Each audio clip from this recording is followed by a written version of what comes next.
One way to display figures in an Excel table according to certain time periods is by using filter buttons. However, a better way to do this is to use a timeline, a dynamic filter option that allows you to quickly display data from individual days, months, quarters, or years. Turn your data into a pivot table. Select any cell in your formatted or unformatted table of data and click Pivot Table on the Insert tab on the ribbon.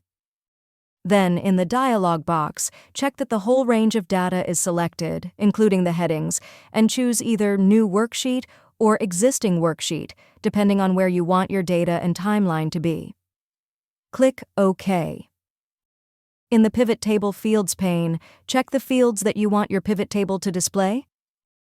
Excel recognizes that the data contains months and values. It automatically places the months field in the rows box and the sum of sales field in the values box. You can click the plus and minus symbols to expand and contract the pivot table to display and hide the quarterly and monthly figures. I'll click the down arrow next to each of the other fields in the Pivot Table Fields pane and click Remove Field, leaving only the original month field in the rows box.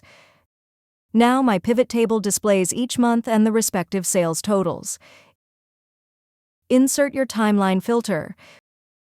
With any cell in the pivot table selected, open the Insert tab on the ribbon and click Timeline. In the dialog box that appears, check Month and click OK.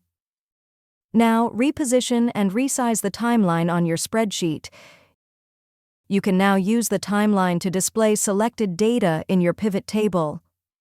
To display more than one month at a time, click and drag the handles on the left and right edges of the colored bar in the timeline. Alternatively, click one month, hold Shift, and click another month to display those 2 months and all months in between. Your pivot table will also show a grand total row to make data analysis even easier. Another way to use the timeline is to select different time units, like quarters or years. Format your timeline filter. You can choose which labels to show by checking and unchecking the options in the Show group, or select a different design in the Timeline Styles group. Although there's no way to reformat the preset timeline styles, you can create a copy of a style and reformat that instead. Right-click your chosen style and click Duplicate. Then, in the Modify Timeline Style dialog box, rename your new style in the Name field and click Format. Now run through the Font, Border, and Fill tabs to apply your own design to your timeline, and click OK twice when you're done to close both dialog boxes and save your new style.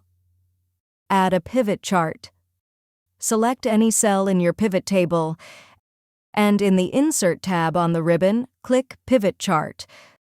Select a chart type in the left-hand menu and a chart in the right-hand selector area. Then click OK. Reposition and resize your chart, double-click the chart title to give it a new name, and click the plus button to choose which labels to display.